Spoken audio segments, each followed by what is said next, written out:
Boa noite. Nós iremos dar sequência ao nosso estudo, nossa meditação do Evangelho de João. Nós iremos meditar hoje no capítulo 11, versículos 17 a 27. Bom, nós iremos meditar na conversa que Jesus teve com Marta. Quando Jesus estava em Betânia, né, Marta, ela foi ao encontro de Jesus e ali houve uma conversa. E nessa conversa nós podemos tirar alguns ensinamentos, algumas aplicações para as nossas vidas. Eu não sei se todos aqui já lidaram com luto. Aos irmãos, bom, quem não lidou com o luto ainda, tenha certeza que um dia vai lidar, né?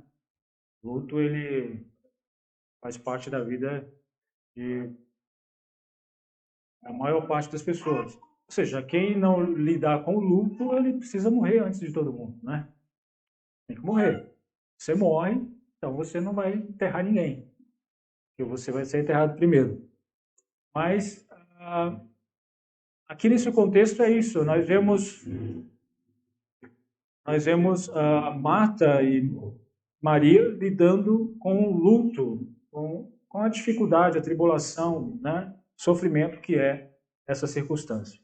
Então, alguns dizem que o crente, nesses momentos, ele passa tranquilamente. Quanto mais fé o crente tem, mais tranquilo vai ser esse momento, porque ele simplesmente crê que Deus levou essa pessoa e não há motivos para sofrer. Esse é um extremo. O outro extremo são aqueles que sofrem igual um incrédulo que não tem esperança. Esse é o outro extremo.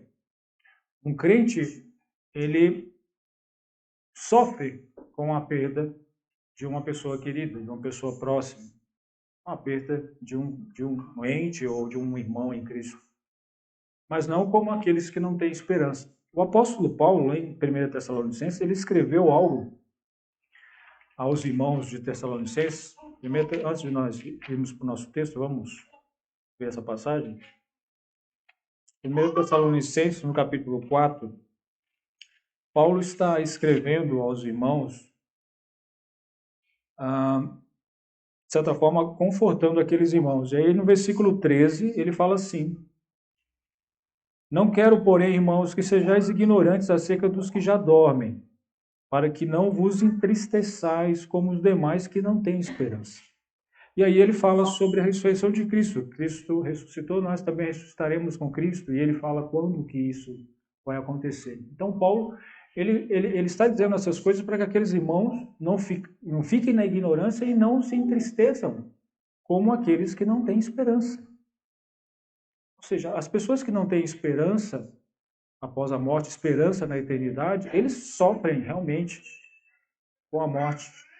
Mas o crente não tem motivos para sofrer em extremo, como o mundo, como aqueles que não têm esperança. Porque ele tem uma esperança. Porém, o crente, ele sofre. Ele pode sofrer, ele deve sofrer, né? Nós, quando perdemos uma pessoa querida, sofremos, mas sofremos sabendo que a pessoa estará com o Senhor. Aqui nesse texto é isso, nós iremos lidar com essa conversa de uma pessoa que está em luto, e é Marta, com o Senhor. E o que nós aprendemos nisso? Qual que é o ensinamento que Jesus passa? Qual que seria a necessidade do crente para passar em momentos de adversidade? E esses momentos de adversidade nós podemos englobar vários, não somente a questão do luto, mas vários outros momentos. Até mesmo a questão de estar doente, de como seria o caso de Lázaro, mas aqui ele já está morto. Jesus, na conversa que ele faz com Marta, ele faz uma grande declaração aqui. Eu gostaria de ler com os irmãos, antes de nós estarmos meditando nos versículos, a partir do versículo 17. Jesus faz uma grande declaração a ele aqui no versículo 25 e 26. Disse-lhe Jesus: Eu sou a ressurreição e a vida. Quem crê em mim, ainda que esteja morto, viverá. E todo aquele que vive e crê em mim nunca morrerá. Crês tu isto? Jesus sabia qual que era o que Marta precisava, o que era importante para Marta naquele momento. Qual que era a sua necessidade? Jesus não chegou a Marta perguntando, olha, como você está? Você está se sentindo melhor? Você está bem? Não, ele falou assim, você crê? Eu sou a ressurreição e a vida, você crê nisso? Jesus sabia que o que ela precisava, tanto ela como Marta e como nós precisamos quando nós estamos passando por momentos de adversidade, é a nossa fé em Cristo. É estarmos com a nossa fé firmada em Cristo.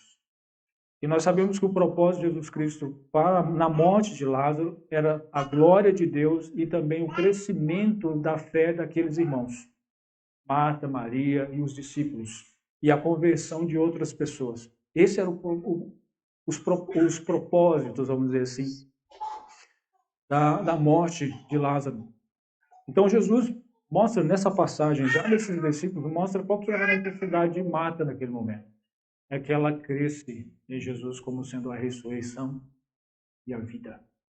Então, aqui nesse texto, irmãos, nós iremos aprender um pouco sobre a necessidade do desenvolvimento da nossa fé, do crescimento da nossa fé nas tribulações, para que nós consigamos passar pelas dificuldades. Nós precisamos desenvolver a nossa fé. Então, nós começamos aqui no versículo 17. Chegando, pois, Jesus achou que já havia 4 dias que estava na sepultura.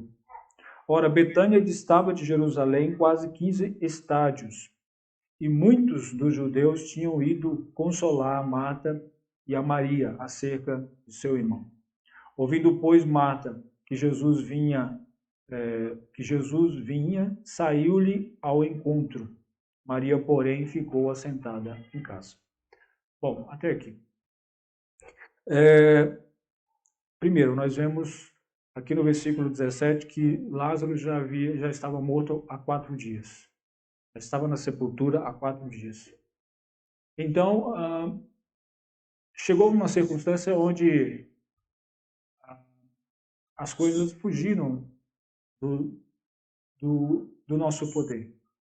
Fugiram daquilo que um homem poderia fazer. A ciência, nenhuma outra coisa poderia fazer nada naquela situação. Nem hoje, né? Com toda a tecnologia que nós temos, com todo o desenvolvimento que nós temos, uma pessoa que já está morta há 4 dias, não há esperança para ela. Não há o que fazer. Marta e Maria, elas começaram muito bem. Quando elas mandaram uma pessoa, os cegos, irem a avisar Jesus que Lázaro estava morto. Porém, Jesus permaneceu no local, né, no mesmo local por 2 dias. Lázaro veio assim a morrer. E chegando lá, naquele local em Betânia, ele já estava na sepultura por 4 dias. Então nós vemos aqui, irmãos, que a nossa fé ela se desenvolve em meio às tribulações, às dificuldades. Nós precisamos, muitas das vezes, e Deus faz isso conosco, faz com que nós passemos por tribulações para que a nossa fé seja desenvolvida, para que nós cresçamos espiritualmente, para que nós venhamos a nos desenvolver. Lá em Tiago, capítulo 1, fala: tende grande gozo passados por várias tentações, por várias provações. A prova da nossa fé, ela produz a paciência. Isso é necessário na vida do cristão, na vida do crente. Nós precisamos, muitas das vezes, passar por tribulações. Nós não entendemos, por mais que às vezes nós não entendamos o motivo daquela tribulação, mas nós precisamos confiar que é da vontade do Senhor. Muitas das vezes é vontade do Senhor que nós passemos por aquilo para que tenhamos um desenvolvimento.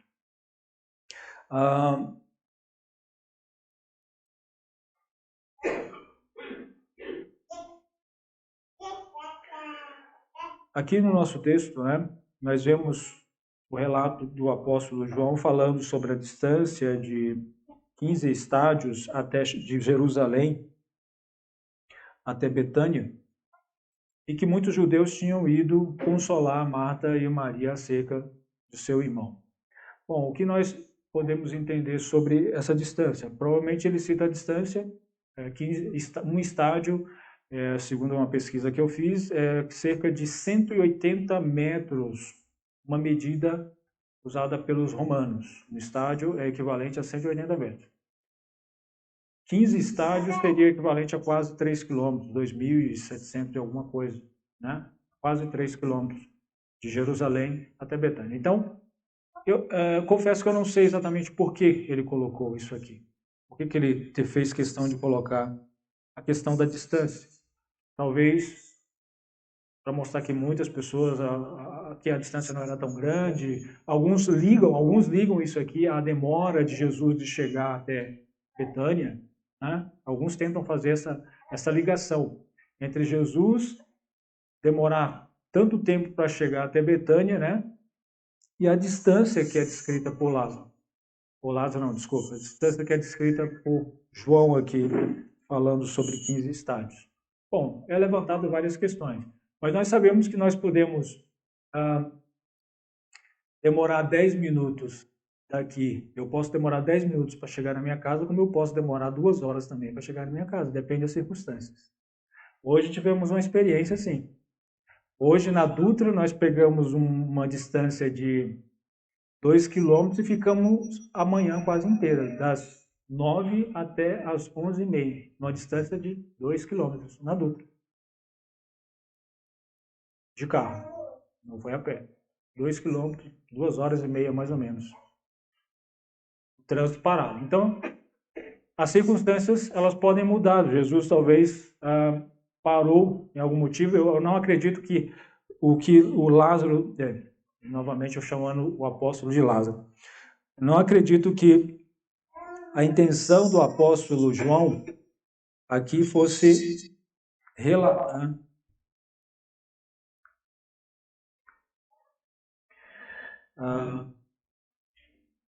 a distância do local e ligar isso ao tempo que Jesus teve até chegar em Jerusalém, chegar na Judéia.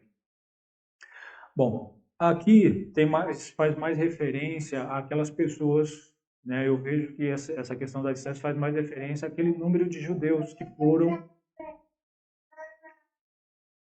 foram até a Betânia fazer ali, confortar Marta e Maria. Provavelmente eles eram uma família muito querida, bem conhecida e querida, porque muitos judeus foram até aquele local confortar Marta e Maria pela perda, pela morte de Lázaro. E Marta, quando ela ouviu que Jesus estava próximo, que Jesus estava vindo, ela foi ao seu encontro. E aqui começa o diálogo a partir do versículo 21, entre Jesus e Marta. Ela diz assim, versículo 21, disse, pois, Marta a Jesus, Senhor, se tu estivesses aqui, meu irmão não teria morrido. A Maria, ela disse a mesma coisa que Marta diz aqui, no versículo 32, diz assim, tendo, pois, Maria chegado aonde Jesus estava e vendo-o, lançou-se aos seus pés, dizendo-lhe, Senhor, se tu estivesses aqui, meu irmão não teria morrido. Bom, nós vemos aqui uma certa fé por parte de Marta e de Maria em Jesus. Elas acreditavam que se Jesus estivesse ali, Jesus poderia curar Lázaro e Lázaro não morreria. Porém, irmãos, nós vemos nessa afirmação também um pouco de incredulidade. Fé misturado com incredulidade. Por quê? Porque Marta e Maria, provavelmente, aqui mostra que elas não estavam descansando na soberania de Deus. Em que Deus estava no controle da situação, das circunstâncias. elas não descansaram no fato de que, olha, se Jesus não conseguiu chegar a tempo, ou onde Jesus estava no momento em que Lázaro estava prestes a morrer, foi segundo a vontade de Deus. Se isso aconteceu, aconteceu porque Deus assim o quis. Porque Deus permitiu. Nós sabemos, nós vimos isso no texto anterior, que toda essa circunstância ela está no controle de Jesus Cristo. Jesus, propositalmente, ele permaneceu por 2 dias no mesmo local, mesmo sabendo que Lázaro estava doente. Propositalmente. Ele fez isso com um propósito. Então, Marta e Maria, com essa afirmação que elas dão aqui, elas mostram crer no Senhor, porém, com uma certa incredulidade. Se o Senhor estivesse aqui, ele não teria morrido. Irmãos, muitas das vezes nós agimos como Marta e Maria. Nós falamos assim, nossa, se tal circunstância foi diferente, talvez não seria assim. Se eu tivesse tomado tal atitude, as coisas não teriam dado errado. Se eu tivesse feito diferente, seria melhor. Irmãos, Deus é o Senhor e Ele está no controle sobre todas as coisas. Não existe se. Existe, foi da vontade de Deus que acontecesse. Deus permitiu que acontecesse. A Bíblia, Gênesis e Apocalipse, ela afirma de forma contundente a soberania de Deus. Que todas as coisas acontecem mediante a sua vontade. Nada acontece nas nossas vidas se Deus assim não o permitir. Então, por mais que nós não entendamos o porquê das tribulações que nós passamos, das dificuldades, assim como elas estavam passando, nós temos que entender que o Senhor está no controle de todas as coisas. Isso precisa estar no nosso entendimento. Nós precisamos entender que as coisas só acontecem mediante a vontade de Deus, mediante a sua permissão. No versículo seguinte, nós vemos, e esse versículo ele tem uma ligação, o versículo 22 tem uma ligação com o versículo 21, nós percebemos uma certa confusão por parte de Marta, né? Por quê? Vamos ler o versículo 22. Mas também agora sei que tudo quanto pedides a Deus, Deus o concederá.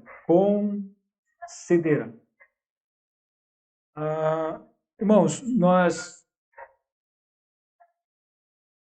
inicialmente nós vimos Marta,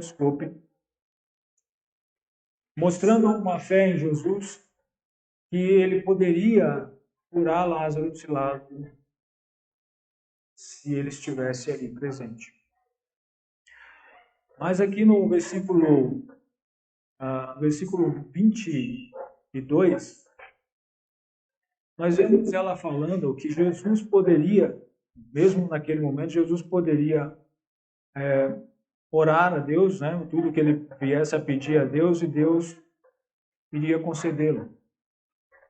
Quando Marta mostra aqui uma certa fé em Jesus, como foi dito, né? Vou repetir, desculpe. Se Jesus estivesse naquele local, Lázaro não havia morrido, teria morrido. E no versículo 22, ele fala assim, ela fala, né, mas também agora sei que tudo quanto pedides a Deus, Deus tu concederá. Então, no versículo 22, parece demonstrar que ela crê que o que Jesus pedia a Deus, Deus iria fazer. Dá a entender de que se Jesus pedisse a Deus que Lázaro ressuscitasse, Lázaro iria ressuscitar. Esse parece ser o entendimento de Marta nessa fala, porém não é. Se nós atentarmos para os versículos seguintes, né, nós percebemos que não era esse o entendimento. Ela não estava acreditando que Jesus iria pedir a Deus para que Lázaro fosse ressuscitado e Lázaro iria ressuscitar. Não era isso que ela estava em mente. Porque quando Jesus disse a ela assim, ó, versículo 23, disse-lhe Jesus, teu irmão há de ressuscitar. Disse-lhe Marta, eu sei que ele há de ressuscitar na ressurreição do último dia. E quando, mais à frente, né, nós vamos ver, e quando Jesus pede para tirar a pedra, ela fala assim, mas Senhor, já cheira mal, já está aí há 4 dias. Então ela não estava ali, naquela sua fala, ela não estava crendo que Jesus ia ressuscitar Lázaro naquele momento. Não era isso que ela estava crendo. O que nós vemos aqui, e nós devemos entender que é a oscilação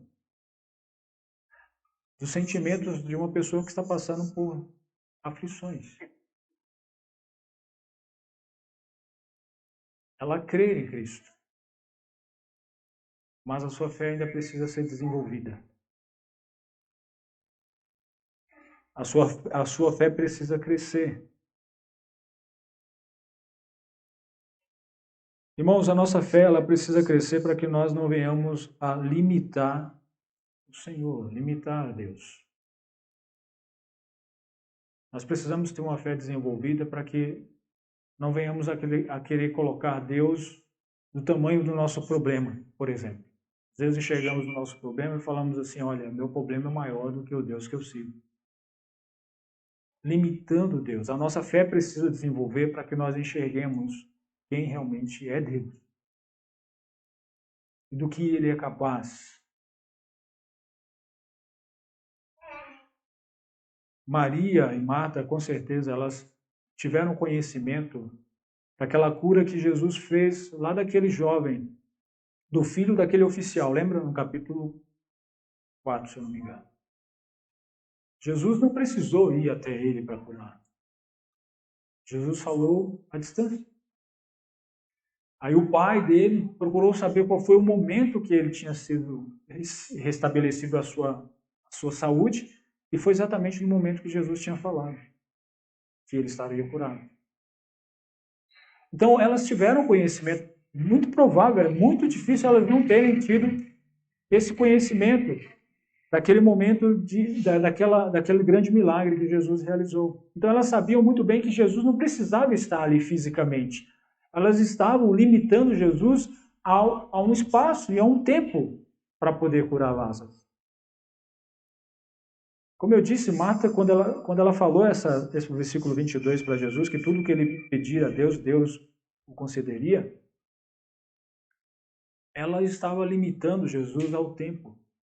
Ou seja, ela não acreditaria mais que Lázaro poderia ressuscitar, porque já havia 4 dias que estava morto.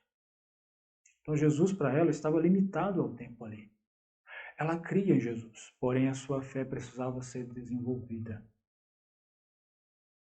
E aqui o que nós vemos nos versículos 21 e 22 é a oscilação dos sentimentos, da fé daquela mulher. Nós percebemos que ela crê em Jesus, mas as tribulações são tão grandes, as dificuldades são tão grandes que parece que Jesus não é tão capaz assim. Que Jesus não resolve, não pode resolver todos os nossos problemas. Então, irmãos, Jesus chega a Marta e diz, versículo 23, disse-lhe Jesus, teu irmão há de ressuscitar na ressurreição. Desculpa. Eu comecei 23 e pulei já para o final do 24. Disse-lhe Jesus, teu irmão há de ressuscitar. Disse-lhe Marta, eu sei que há de ressuscitar na ressurreição do último dia. Bom, no versículo 23 nós vemos claramente, 23 e 24, que o entendimento de Marta não era mesmo de Jesus. Apesar de Marta não entender a promessa de Jesus, que Jesus estava dizendo aqui, ela tinha fé nas promessas que Deus havia feito nas Escrituras. Essa ressurreição que ela está dizendo aqui do último dia, irmãos, ela é relatada no Velho Testamento e bem claramente no Novo Testamento. Essa ressurreição do último dia, essa volta de Jesus Cristo, onde todos os mortos ressuscitarão. Uns para a ressurreição da vida, né? Uns para o juízo. Como Jesus mesmo relata, né, no capítulo 5, vamos ler aqui. Jesus disse assim, no versículo 28 e 29. Não vos maravilheis disso, porque vem a hora em que todos os que estão nos sepulcros ouvirão a sua voz. E os que fizeram o bem sairão para a ressurreição da vida, e os que fizeram o mal para a ressurreição da condenação. Então, haverá um dia que isso acontecerá, e é esse dia o qual Marta relata aqui. Ela está falando sobre esse momento, né? No versículo 25,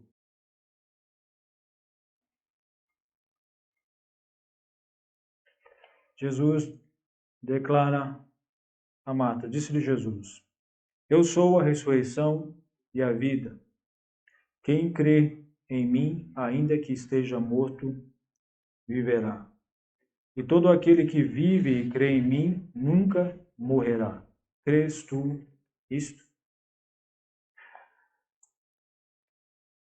Irmãos, apesar de Marta ter relatado uma grande verdade aqui, a ressurreição dos últimos dias, né? A promessa que é feita tanto no Velho como no Novo Testamento, que Jesus queria que ela cresce ali, é que ele, como ele mesmo afirma, ele era a ressurreição e a vida. Irmãos, é interessante que Jesus não disse aqui que ele poderia dar a ressurreição e vida, apesar disso ser já uma grande coisa, né? Jesus ressuscitar Lázaro, isso foi uma grande coisa. Jesus ressuscitar o filho da viúva de Naim, né?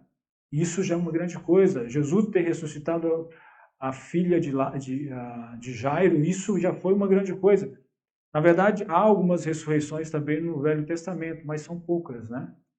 E nós vemos essas três no Novo Testamento, feitas por Jesus.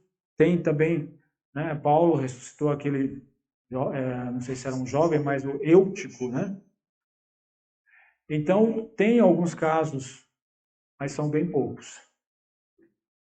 Mas o que Jesus está dizendo aqui, irmãos, não é simplesmente que ele poderia ressuscitar a pessoa, mas que ele é a ressurreição, ele é a vida. Ou seja, ele está dizendo algo aqui que um homem normal não poderia dizer. Na verdade, Jesus está reivindicando aqui a sua divindade, ele como sendo Deus. Porque a ressurreição e a vida faz parte do seu ser. Ou seja, haverá um dia onde ele proclamará para que todos ressuscitem, e todos os mortos ressuscitarão. Como nós acabamos de ler, né? Uns para a condenação, outros para a vida eterna. Todos ressuscitarão, isso mediante poder que há em Jesus Cristo. Ele tem poder para ressuscitar. E como ele diz aqui, né, no versículo, eu sou a ressurreição e a vida, quem crê em mim, ainda que esteja morto, viverá. Ainda que a pessoa esteja morta, se ela crer em Cristo, ela viverá. E esse viver aqui, irmãos, é o entendimento de vida eterna. Viverá eternamente. A morte não é a morte física não é o fim para o crente. A morte física, na verdade, é o início da vida eterna. Tem uma coisa que eu lendo aqui, eu estava pensando, né? Eu falei, poxa, tem uma coisa que a natureza humana é contraditório, é sobre a questão da vida, né? Porque se realmente nossa natureza desejasse a vida, ela buscaria essa vida. Mas como a nossa natureza, na verdade, ela deseja o pecado, então ela continua na morte. Ela não deseja a vida, porque se ela desejasse a vida, ela buscaria a Cristo, porque Ele é a vida. Ele é aquele que pode dar vida eterna. A nossa natureza ela é tão desejável para isso que eu já vi os filmes de hoje. Os filmes de hoje é tudo de pessoas eternas, eternos. Né? Você vai virar eterno, você vai viver eternamente. Mas a verdade bíblica é de que nossa alma viverá eternamente. A diferença é uns para a perdição e outros para a salvação em Cristo. Outros estarão eternamente com o Senhor. Então Jesus está dizendo, e ele confirma isso no versículo 26, e todo aquele que vive, e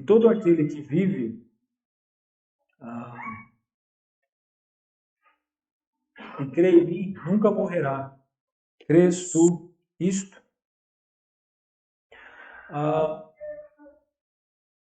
Todo aquele que está vivo e que crê em Jesus, ele nunca morrerá. Jesus não está dizendo aqui que ele nunca morrerá fisicamente.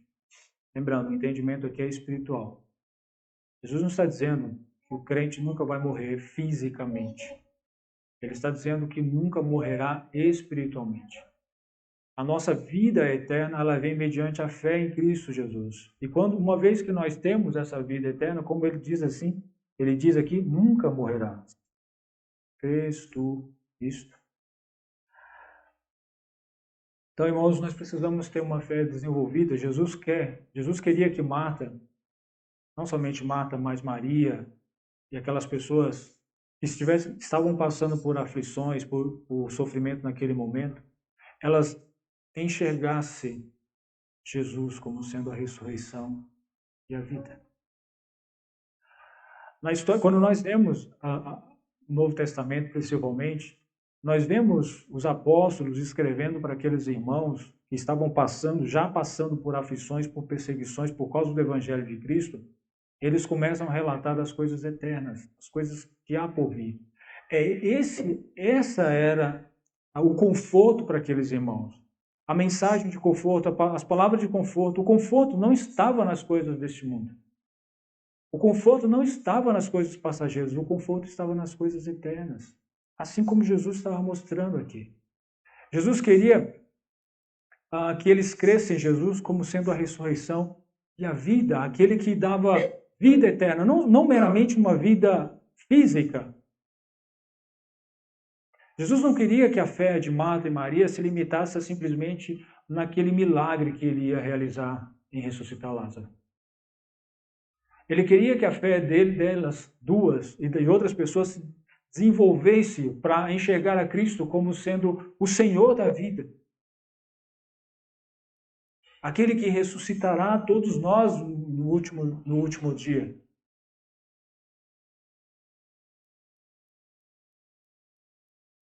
É essa fé desenvolvida que Jesus gostaria que aquelas pessoas tivessem. No nosso último versículo, versículo 27, nós vemos que Marta tinha uma fé em Jesus Cristo. Quando Jesus fala assim, crês tu isto? Ela responde, disse-lhe ela, sim, Senhor. Creio que tu és o Cristo, o Filho de Deus, que havia de vir ao mundo.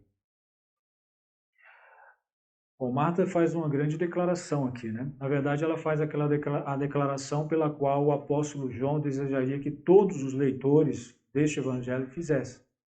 Que Jesus era o Messias, o Filho de Deus, do Deus vivo. E para que possam ter vida eterna. Esse era o objetivo pelo qual ele escreveu esses sinais que Jesus realizou. Essa declaração dela é a mesma que do apóstolo Pedro. Que diz vós que eu sou, quando Jesus pergunta a eles, né? E Pedro ali relata, tu és o Cristo, Filho de Deus vivo. Nós vemos João Batista também dizendo a mesma coisa, que ele testificava Jesus sendo o Filho do Deus vivo. Irmãos, não é muito claro até onde o entendimento dessas pessoas sobre a divindade de Jesus, sobre Jesus sendo o Filho de Deus. Na verdade, quando eles diziam isso, eles estavam baseados mais nas promessas que Jesus fez a Davi, do Messias que viria da descendência de Davi e que reinaria, seria o Salvador do povo de Israel. Só que o que é bem claro aqui nesse evangelho é que Jesus, ele é Deus. O apóstolo queria que aquelas pessoas entendessem que ele é Deus. É o Filho de Deus que tem uma unidade singular entre Filho e o Pai, entre Jesus e o Pai. Era isso que o apóstolo queria que as pessoas entendessem quando ele escreveu este evangelho. E que talvez, bem provável, aquelas pessoas pelas quais, assim como Marta, assim como Pedro, assim como João Batista, não tinha isso muito claro, que Jesus era Deus. Não somente simplesmente o Messias, aquele prometido, mas o Filho de Deus, o Deus vivo, o Emanuel. A fé deles precisavam ser desenvolvidas, irmão. Assim como a nossa fé precisa ser desenvolvida. Marta, ela não entendia isso neste momento. Ela não entendeu. Mas provavelmente a sua fé desenvolveu, assim como a dos apóstolos, ao ponto de compreenderem quem era Jesus. Quem realmente era Jesus.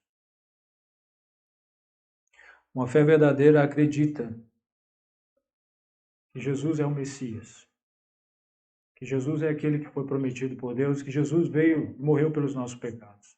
Uma fé verdadeira acredita nisso.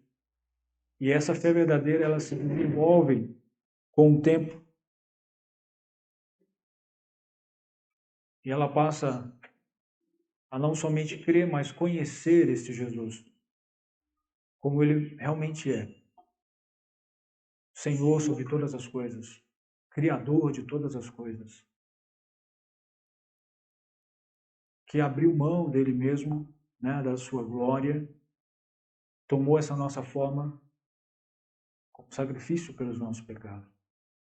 Não foi um mero homem que morreu pelos nossos pecados, foi o próprio Deus. Foi Deus que morreu pelos nossos pecados. Então, é isso que precisa estar claro na mente das pessoas. É essa fé que Jesus quer que nós tenhamos, que nós creamos em Jesus como sendo o Senhor sobre todas as coisas. Que Ele é soberano. Que as circunstâncias pelas quais nós estamos passando, se estamos passando, é segundo a vontade de Deus. Então, que Deus possa ser glorificado naquela circunstância. Irmãos, que Deus abençoe a sua palavra. Obrigado pela atenção.